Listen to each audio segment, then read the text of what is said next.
آپ الگ سے جو ہے بزنس کرتے تھے، امیر گھرانے سے تعلق تھا، خود بھی آپ کپڑے کی تجارت کرتے تھے، تو جتنی بھی دینی سرگرمیاں ہیں یہ ساری کی ساری آپ خالصاً لوجہ اللہ کرتے تھے، فی سبیل اللہ کرتے تھے، کبھی آپ اس کے معاوضے میں، اس کے عوض میں کچھ نہیں لیا کرتے تھے۔ تو جب جو علماء، جو مشائخ دینی سرگرمیاں خالصاً لوجہ اللہ کرتے ہیں تو ان کے کام میں، ان کے کلام میں الگ ہی ایک برکت نظر آتی ہے، اور پھر ان کا رعب اور دبدبہ بھی لوگوں کے دلوں پر ہوتا ہے، اور چونکہ کسی کے احسان تلے دبے نہیں ہوتے اس لیے حق بات کھل کر کہا کرتے ہیں۔ باقی جو حضرات شرعی اجازت کے دائرے میں رہتے ہوئے کوئی کسی دینی سرگرمی کے عوض میں کوئی نذرانہ یا مشاہرہ وصول کرتے ہیں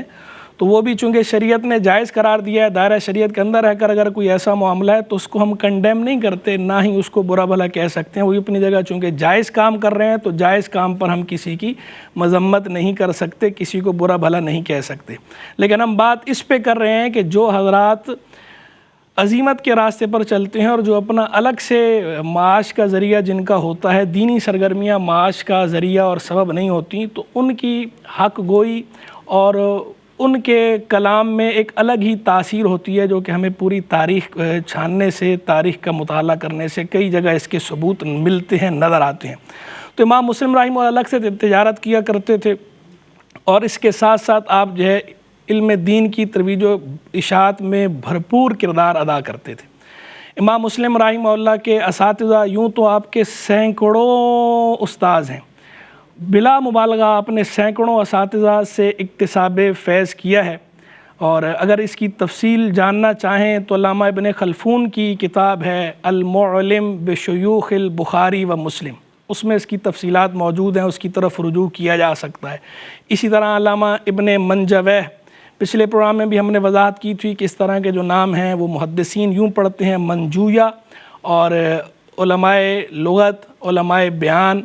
علماء نحو وہ اس کو پڑھتے ہیں منجویہ۔ تو علامہ ابن منجویہ یا علامہ ابن منجویہ، ان کی کتاب ہے رجال صحیح مسلم، ہماری ٹیبل پہ موجود ہے، اس میں بھی اس کی تفصیلات دیکھی جا سکتی ہیں امام مسلم رحمہ اللہ کے اساتذہ کرام کی۔ اسی طرح حافظ مزی رحمہ اللہ کی شاندار کتاب ہے تہذیب الکمال، اس کے اندر بھی اس کی تفصیلات معلوم ہیں۔ ہم مشت نمونہ از خروارے کے طور پہ چند اساتذہ کا ذکر کر دیتے ہیں۔ امام مسلم رحمہ اللہ کے اساتذہ میں نمایاں ترین لوگوں میں امام احمد بن حنبل رحمہ اللہ، جو فقہ کے 4 امام مشہور ہیں، ائمہ اربعہ، ان میں سے چوتھے امام ہیں، امام متبوع ہیں امام احمد بن حنبل رحمہ اللہ، امام السنہ ان کا لقب ہے۔ امام احمد بن حنبل رحمہ اللہ آپ کے استاد گرامی ہیں، اور امام احمد بن حنبل رحمہ اللہ سے آپ نے جو احادیث روایت کی ہیں، ایک مزے کی بات یہ ہے کہ آپ کی کتاب صحیح مسلم میں امام احمد بن حنبل سے کچھ وہ روایات بھی موجود ہیں جو خود امام احمد بن حنبل کی اپنی کتاب مسند احمد بن حنبل میں موجود نہیں۔ یعنی امام احمد بن حنبل نے جو خود کتاب تالیف فرمائی ہے، مسند جو آپ کی کتاب ہے، اس میں جو احادیث ہیں اس سے ہٹ کر کچھ آپ کی اضافی احادیث بھی ہیں جو ہمیں صحیح مسلم کے ذریعے ان کی معلومات حاصل ہوتی ہیں۔ اس طرح امام مسلم رحمہ اللہ نے امام احمد بن حنبل کے حوالے سے کتاب لکھی ہے سوالات احمد بن حنبل، جس میں امام احمد بن حنبل سے جو سوالات پوچھے گئے اور ان سوالات کے جو حضرت نے جوابات ارشاد فرمائے، ان سوالات و جوابات کو کتابی صورت میں جمع کیا گیا۔ لیکن امام مسلم رحمہ اللہ کی یہ کتاب بدقسمتی سے مفقود ہے، ہم تک تاحال نہیں پہنچی، مفقود ہے یا پھر مخطوط ہے، چونکہ فتنہ تاتار میں بہت ساری کتابیں ضائع ہوئیں، ان میں امام مسلم رحمہ اللہ کی کتابوں کی بھی ایک تعداد ہے جو ضائع ہو گئی اس فتنے میں۔ تو امام مسلم رحمہ اللہ کے ایک استاد امام احمد بن حنبل، دوسرے استاد آپ کے امام دارمی، مسند دارمی جن کی مشہور ہے، یہاں بھی ہمیں یہی نظر آتا ہے کہ امام مسلم رحمہ اللہ کی صحیح مسلم میں کچھ ایسی احادیث بھی موجود ہیں امام دارمی کے حوالے سے جو ان کی اپنی کتب کے اندر موجود نہیں۔ ظاہری بات ہے جب کوئی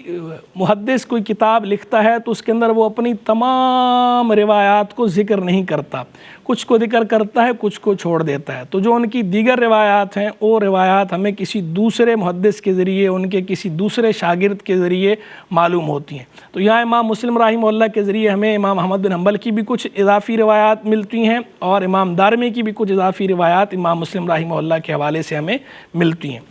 اسی طرح آپ کے ایک اور استاد گرامی ہیں امام ابو حاتم رازی رحمہ اللہ، یہ بھی بڑے اونچے پائے کے محدث تھے، ان سے بھی امام مسلم رحمہ اللہ نے اکتساب فیض کیا ہے۔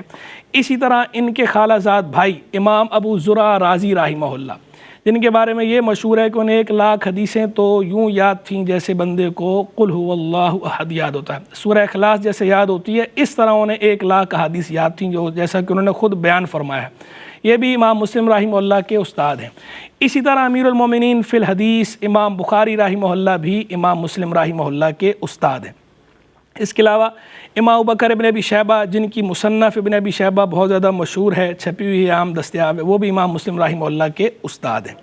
الغرض اساتذہ امام مسلم رحمہ اللہ کے بہت زیادہ ہیں، ہم وقت کی قلت کے پیش نظر سب کو تو بیان نہیں کر سکتے، چیدہ چند ایک کا ذکر ہم نے کر دیا ہے، اور تفصیلات جاننے کے جو حضرات خواہش مند ہیں ان کے لیے ہم نے شروع میں چند کتب کا نام بھی ذکر کر دیا ہے،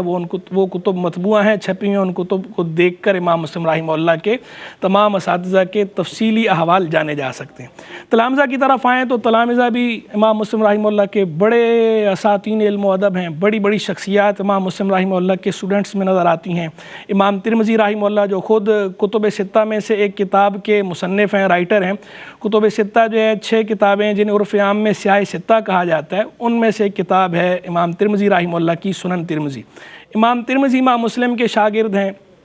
اسی طرح ابوبکر بن خزیمہ، جن کی صحیح ابن خزیمہ مشہور ہے، وہ امام مسلم رحمہ اللہ کے شاگرد ہیں۔ مکی بن عبدان امام مسلم رحمہ اللہ کے شاگرد ہیں۔ علامہ احمد بن سلمہ نیشاپوری رحمہ اللہ امام مسلم رحمہ اللہ کے شاگرد ہیں۔ اسی طرح جو ہے امام مسلم کے ایک اور بڑے شاگرد ابو اسحاق ابراہیم بن محمد بن سفیان حنفی نیشاپوری رحمہ اللہ، جن کا صحیح مسلم کا نسخہ مشہور ہے۔ صحیح مسلم کے مرکزی راوی جنہوں نے امام مسلم رحمہ اللہ سے صحیح مسلم روایت کی ہے، بہت سے لوگوں نے کی، لیکن جس نے روایت کی اور ان کا نسخہ سب سے زیادہ مشہور ہوا، عام ہوا، اس نسخے سے ہی آگے جو ہے وہ لوگوں نے کاپیز حاصل کی اور آگے مزید وہ نسخہ پھیلتا چلا گیا، بالخصوص مشرق کے اندر،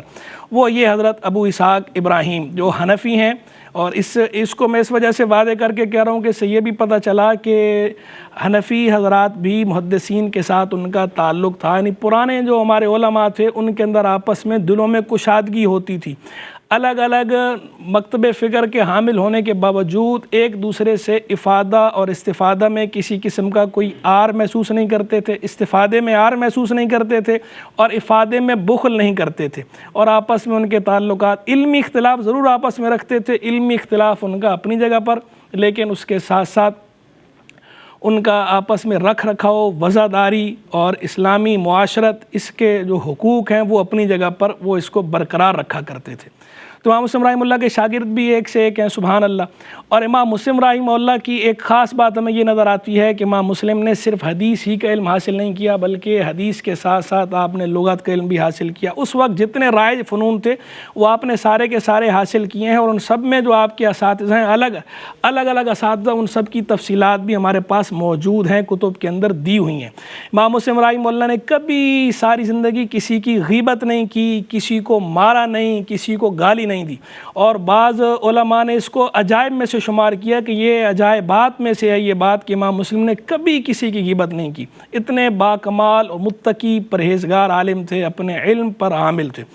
امام مسلم رحمہ اللہ نے تالیفات جو لکھی ہیں، آپ نے مختلف اسفار کیے، جتنے اسفار کیے یا علم کی ترویج و اشاعت کے لیے کیے ہیں، یا درس حدیث کے لیے کیے ہیں، یا علم حاصل کرنے کے لیے کیے ہیں، حدیث کے سماع کے لیے کیے ہیں، یا پھر مقدس مقامات کی زیارت کے لیے کیے ہیں، حج یا عمرے کے لیے کیے ہیں۔ اور وہاں جہاں حج یا عمرے کے لیے بھی جو اسفار کیے ہیں، وہاں بھی ساتھ ساتھ تعلیم و تعلم کا سلسلہ جاری رہا۔ اس کے ساتھ ساتھ آپ نے تالیفات بھی کیے ہیں، آپ تصنیف و تالیف کے میدان میں بھی ہمیں آگے نظر آتے ہیں، پیچھے نظر نہیں آتے۔ متعدد تالیفات ہیں، جن میں سے 6 کتابیں آپ کی چھپی ہوئی ہیں، مطبوعہ ہیں، بقیہ کتب جو ہے وہ مفقود ہیں، وہ ہم تک نہیں پہنچی تاحال۔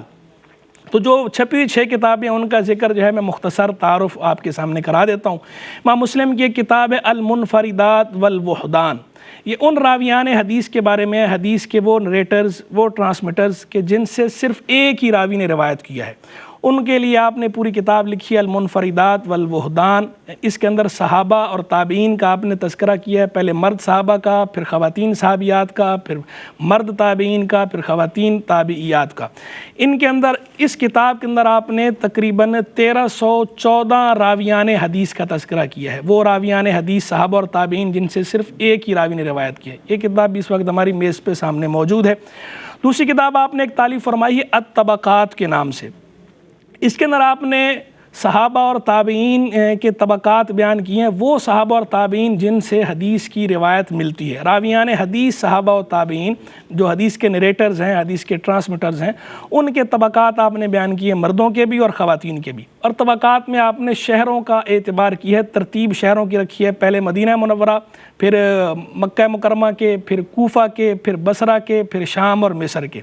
اور اس کے اندر صحابہ و تابعین کا تذکرہ بھی آپ نے مرتبے کے اعتبار سے کیا۔ اس کے اندر تقریباً 2246 راویان حدیث کا تذکرہ ہے، 2246 2246 راویان حدیث کا اس میں تذکرہ موجود ہے۔ یہ کتاب 2 جلدوں میں چھپی ہوئی ہے، پبلشڈ ہے، عام دستیاب ہے۔ تیسری کتاب آپ کے میں نظر آتی ہے الکنیٰ والاسماء کے نام سے۔ اس میں صحابہ کرام سے لے کر اپنے شیوخ تک جتنے راویان حدیث ہیں ان کے نام اور کنیتیں جو آپ کے ہیں ان کے مختصر احوال بھی ذکر کیے ہیں آپ نے۔ یہ کتاب دمشق کے کتب خانہ ظاہریہ کے اندر ابن الفرات بڑے مشہور محقق تھے، جن کی وصال کا سنہ جو ہے 384 سنہ ہجریہ ہے، 34 صدی ہجری کے مشہور محقق تھے۔ ان کے ہاتھ کا لکھا ہوا کلمی نسخہ دمشق کے کتب خانہ الظاہریہ میں موجود ہے۔ اسی کلمی نسخے کی تصویر اپنے مقدمے کے ساتھ ڈاکٹر مطبوع الطرابیشی نے شائع کی بہت شاندار انداز میں، وہ بھی دستیاب ہے۔ اور اسی طرح مدینہ منورہ کی مشہور یونیورسٹی جامعہ اسلامیہ مدینہ منورہ سے دکتورا کا مقالہ بھی ایک اسکالر نے اس پر حاصل کیا ہے، ڈاکٹریٹ کی ڈگری لی ہے، دکتورا یعنی ڈاکٹریٹ PhD، اس کی باقاعدہ ڈگری لی ہے، اس پہ تھیسس کے طور پر انہوں نے کام اس کتاب پر کیا ہے۔ 2 جلدوں کے اندر یہ کتاب بھی مطبوع ہے، عبدالرحیم محمد احمد صاحب جنہوں نے ڈاکٹریٹ کی ڈگری لی تھی۔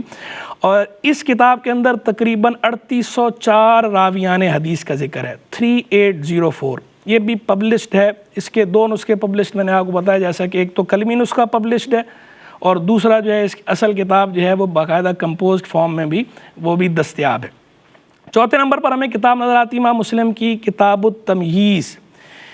کتاب التمییز یہ کتاب علل الحدیث کے بارے میں ہے۔ اس کے اندر صحیح اور سقیم روایات کے مابین جو علتیں ہیں ان علتوں کو بیان کرنے کے لیے آپ نے کتاب لکھی ہے، اور دوسری یہ بھی اس کے اندر بیان فرمایا ہے کہ جو راویوں پر جرح کی جاتی ہے اس کا غیبت سے کوئی تعلق نہیں۔ اس کا نام التمییز اس لیے رکھا، مطلب یہ ہے تمییز ثواب روایات من الخطأ فیہا، درست روایتوں کو غلط روایتوں سے ممتاز کرنا۔ بہت شاندار کتاب ہے۔ یہ مکمل کتاب دستیاب نہیں، لیکن اس کی ایک تلخیص چھپی ہوئی عام دستیاب ہے، وہ بھی ہماری ٹیبل پہ موجود ہے۔ یہ معلوم نہیں کہ تلخیص کس نے کی، مشہور یہ ہے کہ حافظ ابن عبد البر اندلسی رحمہ اللہ نے یہ تلخیص کی ہے، لیکن اس پر کوئی حتمی دلیل موجود نہیں۔ اس کے علاوہ امام مسلم کی ایک اور کتاب 5ویں نمبر پر رجال عروہ بن زبیر و جماعہ من التابعین، اس کے اندر آپ نے حضرت عروہ بن زبیر کے شیوخ اور تلامذہ اور بعض اور تابعین ان کے شیوخ اور تلامذہ کا ذکر کیا۔ کتاب بھی چھپی ہوئی ہے، عام دستیاب ہے۔ آخری کتاب چھٹی جو آپ کی چھپی ہوئی ہے، انتہائی شاندار کتاب المسند الصحیح المختصر من السنن بالنقل العدل عن العدل عن رسول اللہ صلی اللہ علیہ وسلم، جو صحیح مسلم کے نام سے معروف ہے، مشہور ہے، جس کو بخاری کے ساتھ ملا کر صحیحین کہا جاتا ہے اور امام بخاری کے ساتھ ملا کر آپ کو شیخین کہا جاتا ہے۔ جو کتب کے اندر اصح الکتب بعد کتاب اللہ کا لقب حاصل ہے صحیح بخاری کو، اور صحیح بخاری کے بعد دوسرے نمبر پر صحت کا درجہ حاصل ہے امام مسلم کی اس کتاب المسند الصحیح کو۔ بہت شاندار کتاب ہے، بلکہ بعض چیزوں میں تو اس کو صحیح بخاری پہ بھی فوقیت حاصل ہے، بالخصوص حسن ترتیب میں، جودت وضع میں، اور شامی روات سے لغزش کے کم ہونے میں، قلت میں، ان چیزوں کے اندر صحیح مسلم کو صحیح بخاری پر فوقیت حاصل ہے۔ عام دستیاب ہے، بہت شاندار کتاب، مختلف علماء نے اس کی تلخیصات کی، اس کے پر جو ہے شرحیں لکھی ہیں، اس کے حاشیے لکھے ہیں، مدارس کے اندر پڑھائی جاتی ہے، متداول کتاب ہے، اور یہ اس لائق ہے کہ اس پہ الگ سے ایک پروگرام کیا جائے۔ انشاءاللہ ہم سرمایہ اسلاف کی ایک مستقل ایپیسوڈ صرف صحیح مسلم پہ آگے کریں گے، باقاعدہ اس میں صرف اور صرف صحیح مسلم کے حوالے سے تمام کلام ہوگا۔ اللہ تبارک و تعالی امام مسلم رحمہ اللہ کے درجات کو بلند فرمائے، ان کے فوز و برکات سے ہمیں حظ وافر عطا فرمائے۔ وآخر دعوانا ان الحمد للہ رب العالمین۔ ناظرین، اگر آپ ایسی ہی مزید ویڈیوز دیکھنا چاہتے ہیں تو ہمارا ARYQ TV کا چینل سبسکرائب کیجئے اور بیل آئیکن کا بٹن دبانا نہ بھولیے تاکہ آپ سے کوئی پسندیدہ پروگرام مس نہ ہو جائے۔